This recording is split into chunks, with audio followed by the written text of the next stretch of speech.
Bibir Jason menempel di leher yang jenjang dan putih, tangannya pelan-pelan berkeliaran. Yasmin tidak menolaknya, seluruh tubuhnya terasa panas karena dicium. Yasmin menatap Jason di depannya dan bertanya dengan suara bergetar, "Kenapa hari ini kamu mengenakan jas putih?" Jason mencium bibirnya dan tidak menjawabnya. Keesokan paginya saat Yasmin bangun, Jason sudah pergi. Dia mandi dan keluar kamar. Nenek Lukmantara yang sedang merapikan daun bawang menoleh padanya. "Jason keluar pagi-pagi dan tidak sarapan. Tadi malam kamu membuatnya marah."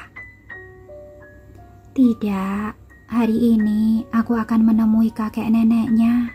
Jadi tidak perlu menyediakan makan siang untukku," Yasmin berkata sambil berjalan ke dapur. Nenek Lukmantara bergumam. Saat Yasmin keluar dari dapur untuk sarapan, dia melanjutkan, "Aku membuatkan kamu dan Jason bakpao dan pangsit. Nanti aku akan menaruhnya di freezer bawah kulkas.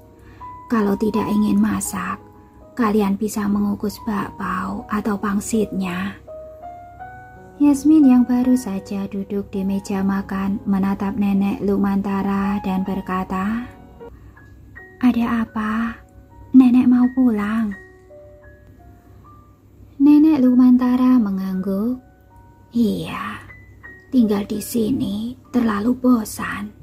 Setiap hari hanya diam di rumah tanpa melakukan apapun. Aku tidak terbiasa." "Sebentar lagi aku berencana membeli rumah baru dengan halaman.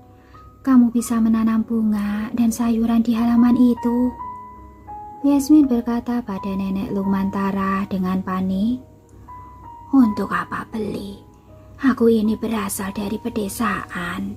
Tidak bisa tinggal di kota." Wajah Nenek Lukmantara penuh kebaikan. Yasmin makan bubur dan berkata dengan suara samar, "Nenek, kalau kamu harus kembali, kamu harus berjanji padaku. Uang yang aku kirimkan setiap bulan untuk mengobati diabetesmu harus digunakan. Jangan dihemat." "Tidak dihemat," jawab Nenek Lukmantara dengan suara pelan. "Jika diobati tepat waktu, matamu tidak akan kehilangan penglihatan. Terakhir kali dokter sudah mengatakan, kalau seperti ini terus, kamu akan kehilangan penglihatan." Yasmin tidak menyembunyikan apapun darinya. Saat ini Nenek Lukmantara langsung terdiam. Sinar matahari pagi menyinari tubuh Yasmin dari jendela. Dia dilapisi cahaya pucat keemasan, membuatnya terlihat sangat lembut.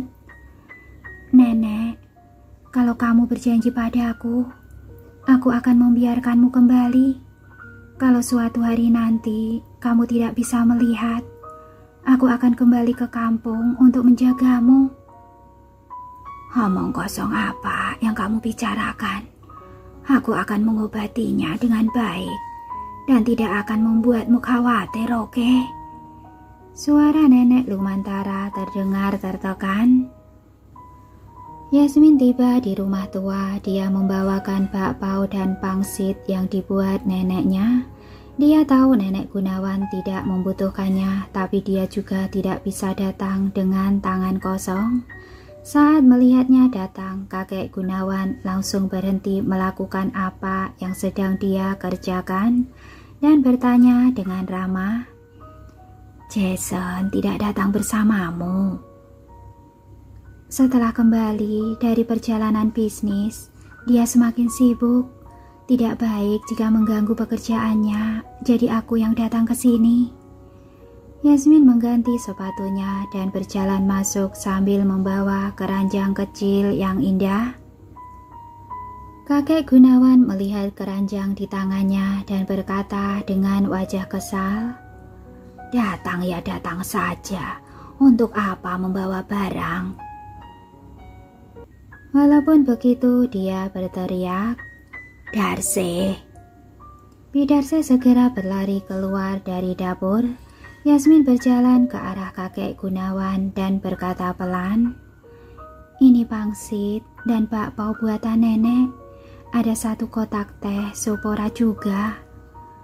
Wajah kakek Gunawan langsung dipenuhi senyuman. "Nenekmu datang mengunjungimu?" "Iya, tapi besok juga sudah pulang.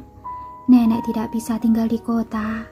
Dia merasa bosan diam di rumah dan tidak ada tempat untuk berjalan-jalan." Yasmin mengobrol dengan kakek Gunawan dengan nada santai. Saat mereka mengobrol dengan gembira, nenek Gunawan turun dari lantai atas.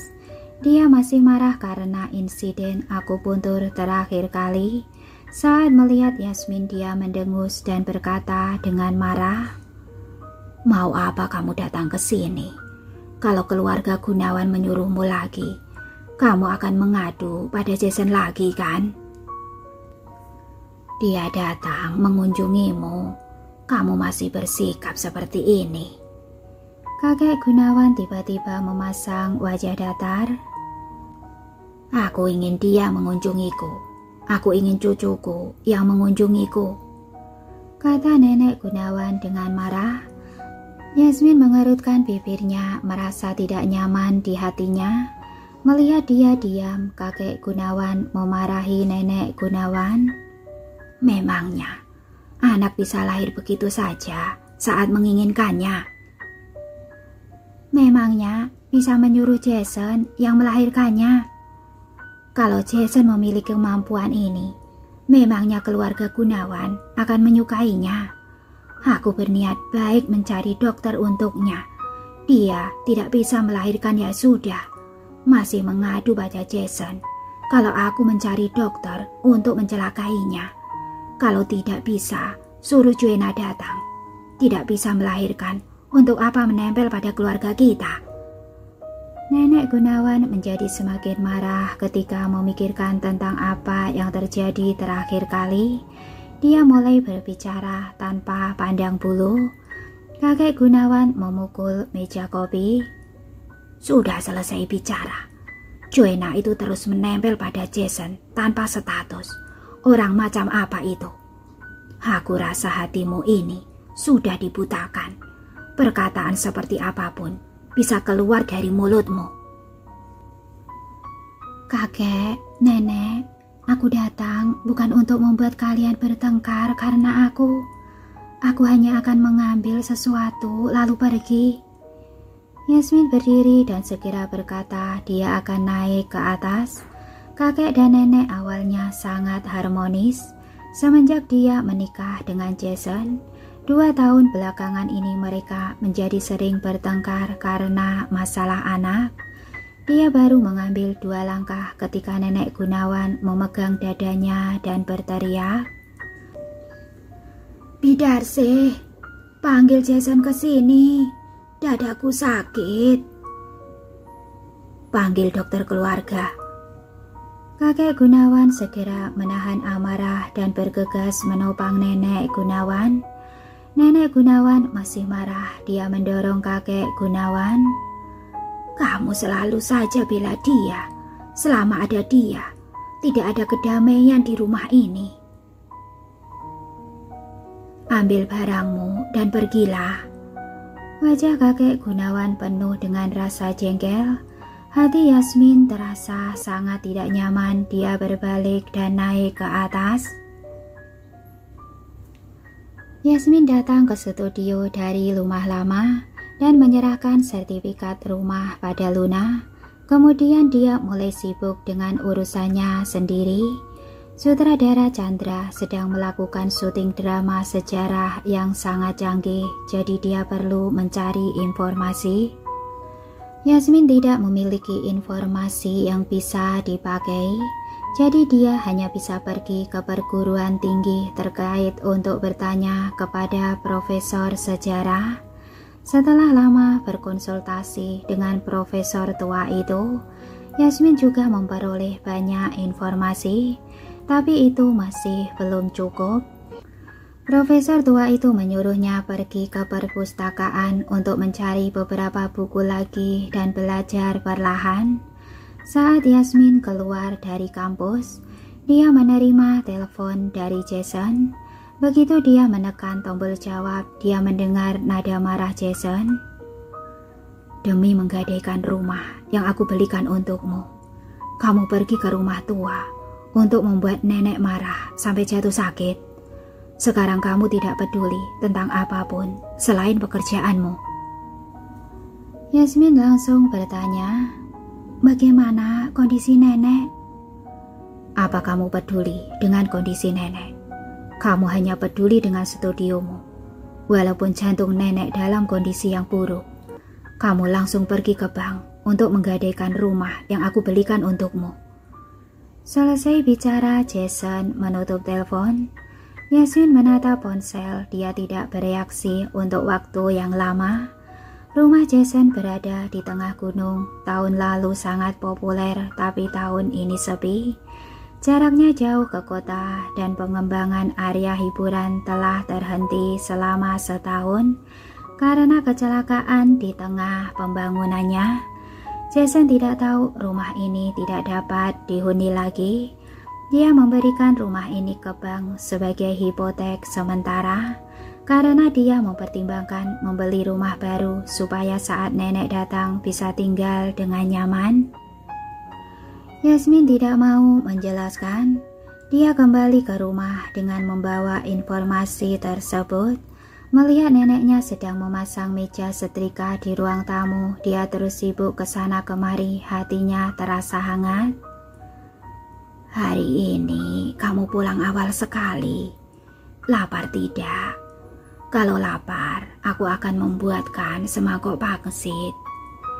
Nenek Lukmantara berkata dengan wajah khawatir sambil memegang setrika. Yasmin menggelengkan kepalanya. "Aku masih ada urusan. Nanti malam kita makan bersama.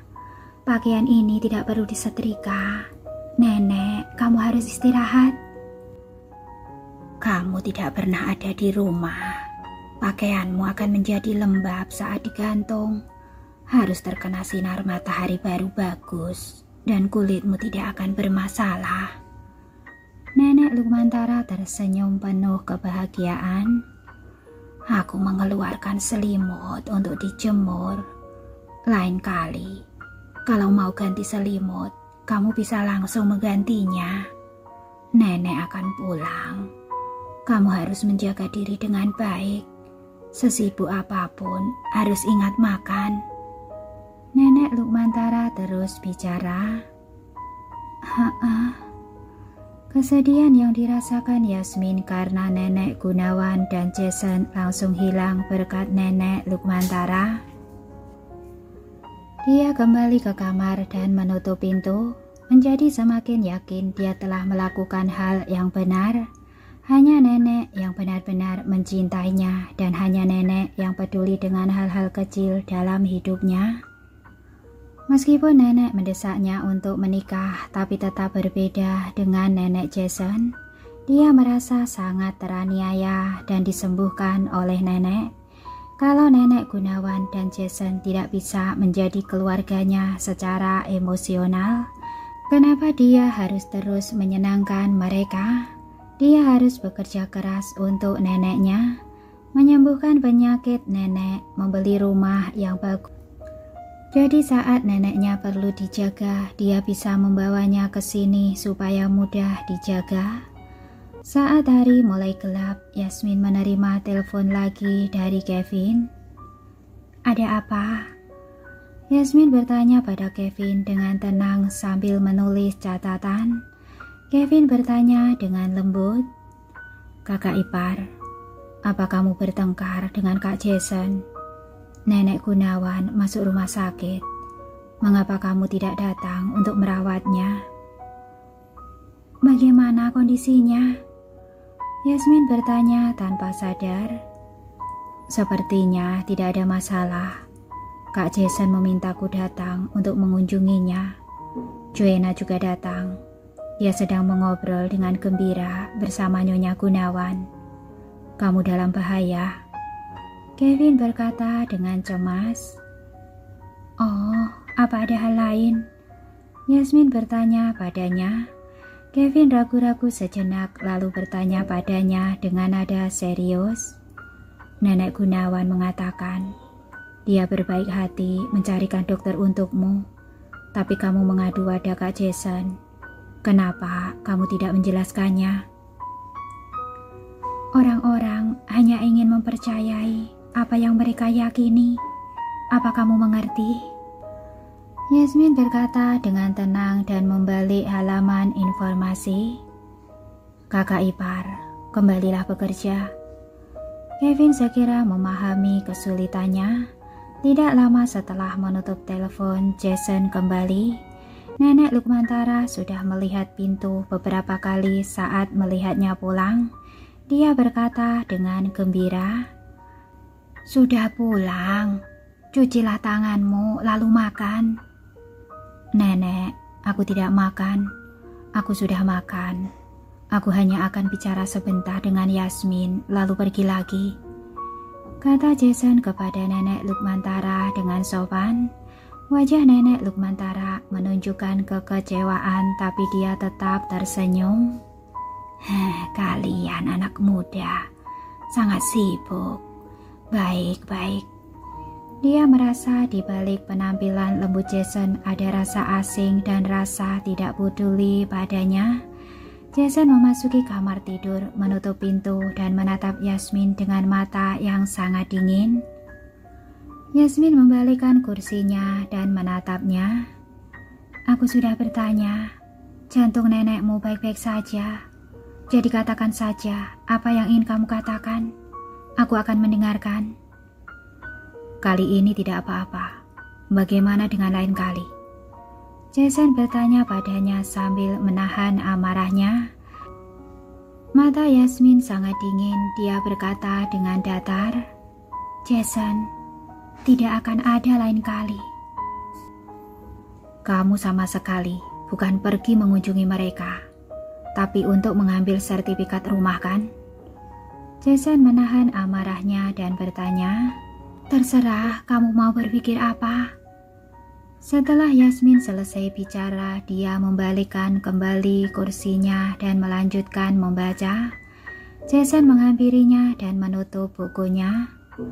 "Kamu mengatakan di depan orang tua akan sama seperti sebelumnya. Kenapa kamu melupakannya begitu cepat?" Yasmin mengangkat kepalanya dan menatapnya dengan tatapan dingin. "Apa kamu sudah memeriksa dokter yang melakukan akupuntur padaku?" Jason mengatupkan bibirnya erat-erat dan menatap Yasmin. Yasmin menatapnya dengan tidak sabar. "Kalau kamu sudah menyelidikinya, bawa dokter bajingan itu ke hadapan nenek, dan masalah ini akan terselesaikan." "Nenek ada di rumah sakit. Kamu bahkan tidak mengunjunginya. Teleponku sia-sia." Jason melanjutkan, "Kamu pikir dia ingin melihatku? Aku hampir kehilangan nyawa karena dokter yang dia cari. Kamu tidak mengatakan padanya baik-baik. Dia bersikeras mengatakan, kalau aku mengadu padamu. Jason, memangnya ini adil bagiku?" Yasmin berdiri dan berkata dengan dingin. Tanpa memberikan kesempatan pada Jason untuk bicara, dia melanjutkan, "Kamu tidak pernah menghadapi konflik di rumah, dan kamu tidak pernah berniat menyelesaikannya. Tapi begitu ada masalah, kamu langsung menyalahkanku. Apa harus menunggu aku mati, dia baru mau mengakui kalau dokter yang dia cari memang bermasalah?" "Jangan bicara begitu kasar." Jason menahan amarahnya. "Masalah ini terjadi karena siapa? Dia sudah tua. Jadi saat terluka, aku harus menahan diri. Kamu jelas-jelas tahu kondisiku saat itu, tapi kamu malah datang ke sini untuk menyalahkanku. Apa yang kamu punya?" Selesai bicara, Yasmin duduk dan membuka buku dengan keras dan kembali membaca. Jason mengulurkan tangan dan memeluknya. "Ikut aku ke rumah sakit menemui nenek. Aku akan bicara sendiri padanya." "Kamu pergi saja dengan Joanna.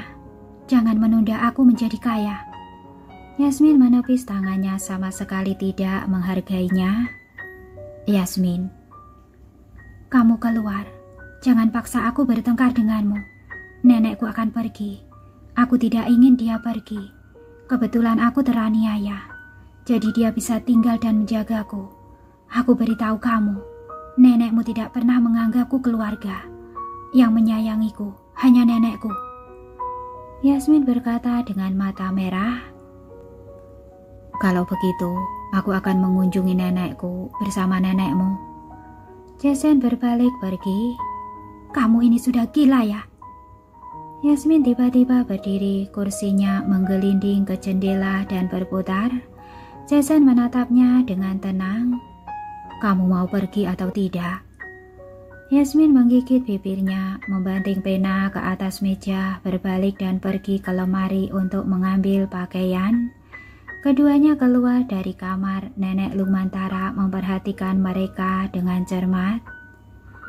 Nenek, aku akan pergi bersamanya untuk mengurus beberapa hal. Kalau kalian lapar, makanlah duluan. Aku akan makan setelah pulang nanti.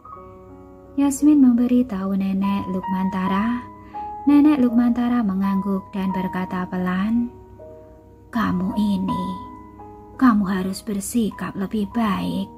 Jangan selalu membuat orang marah. Dengar tidak? Aku tahu, jawab Yasmin dengan samar. Setelah masuk ke mobil Jason, Yasmin sangat menantikan drama besar yang akan terjadi di rumah sakit. Mobil berhenti di rumah sakit di pusat kota. Yasmin baru turun dari mobil. Jason memegang tangannya dan berkata, Ayo pergi. Yasmin mengikutinya dengan patuh tanpa ekspresi. Kamar Nenek Gunawan hanya dalam jarak beberapa langkah saja. Jason tiba-tiba mendengar suara tawa Joanna dari dalam. Pak Kevin, kamu sangat pandai mengatakan lelucon. Kamu bahkan membuat nenek tertawa. Tawa Nenek Gunawan juga terdengar dari dalam. Saat Jason dan Yasmin muncul di pintu bangsal, mereka bertiga tercengang. Kulit kepala Kevin tiba-tiba mati rasa. Dia segera meletakkan kakinya yang bersilah dan berdiri di sudut tempat tidur. Kak Jason sudah datang. Kenapa tidak bilang lebih dulu? Jason masuk melihat ke arah Joanna dan berkata tanpa ada kehangatan dalam suaranya. Siapa yang memintamu datang ke sini? Yasmin berdiri di dekat pintu dengan sarkasme di bibirnya. Nenek Gunawan berkata dengan wajah muram, Kenapa dia tidak boleh datang? Aku yang memintanya datang. Kenapa? Saat dia mengatakan itu, dia melihat ke arah Yasmin. Mengapa kamu membawanya ke sini? Aku merasa tidak senang saat melihatnya. Jason menatap Kevin dengan tenang. Kevin dengan cepat berkata kepada Joanna yang tampak canggung, Nona Joanna, keluarlah dulu bersamaku. Mereka ada urusan keluarga yang harus diurus. Memangnya kenapa? Kalau mengurus urusan keluarga, Joanna juga keluarga, kata Nenek Gunawan sambil memegang tangan Joanna. Yasmin berkata dengan tenang, Kalian sekeluarga mengobrollah dengan baik. Aku belum makan, aku akan pulang makan. Jason menoleh ke arah Yasmin. Omong kosong apa yang kamu bicarakan? Kevin melangkah maju dan menyeret Joanna pergi. Joanna memandang Jason dengan sedih, tapi menyadari tatapan Jason padanya sangat menindas. Dia tidak berani mengatakan apapun. Dia hanya bisa menunduk dan segera mengikuti Kevin keluar. Yasmin didorong ke bangsal oleh Kevin. Saat pintu ditutup, Jason memandang Nenek Gunawan dan berkata, Kamu melakukan kesalahan. Apa kamu tahu? Aku tidak melakukan kesalahan. Aku berencana menyuruh kalian bercerai. Nenek Gunawan berkata dengan tenang. Dia tidak bisa hamil. Keluarga Gunawan sudah membiayainya selama 3 tahun. Kita telah melakukan hal yang terbaik. Dokter pengobatan tradisional yang kamu cari terakhir kali memberinya akupuntur dan hampir membunuhnya. Kalau aku tidak menemukannya, keluarga Lukmantara akan meminta pertanggungjawabanmu atas cucu mereka. Jason dengan tenang duduk di sebelah nenek Gunawan dan pelan-pelan menjelaskannya. Dia hanya berpura-pura. Hanya kamu yang percaya. Hal ini sama sekali tidak mungkin terjadi. Kamu merasa aku sudah tua, jadi mudah dibodohi. Nenek Gunawan segera membantah dengan acuh tak acuh. Apa aku harus menangkap dokter itu dan membawanya ke hadapanmu? Kamu tidak perlu menangkapnya. Kamu memiliki kemampuan yang hebat untuk memutarbalikkan fakta. Aku memahamimu. Nenek Gunawan langsung menyela Jason. Dia tidak percaya apapun yang dikatakan. Dia tidak bisa memiliki anak. Kamu bercerai saja dengannya. Kecuali kamu mau aku mati di rumah sakit ini. Yasmin tiba-tiba merasa lebih baik saat melihat Jason merasa frustasi.